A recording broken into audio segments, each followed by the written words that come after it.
څرنګه یې ټول شیو دا وګورو موږ وږي ودړول دا وینې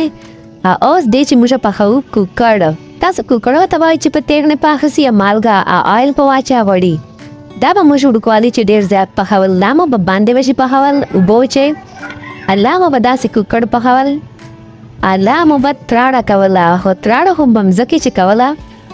اوس خو به نه وکړو ځکه چې کلیوال مو به وایي سړي چیرې دالې لاړو تراړه سو ښځې چې شی کې مځکو چې توبه دا مې په واچول آیل لږکي دا شمازدار په تیغ نه چې پاخه سي بس مالګه لږکي په واچوله مې دا زبردست کوکړ تیار دا وړوکوالي یادونه دا وګورو داسې ریسیپي به چاته شولی چیرې ګرانه ده That's a full and final look. دا وګورو راجو که خورو یې موږ خو یې خورو ګرم ګرم اوکې جزاک الله الله حافظ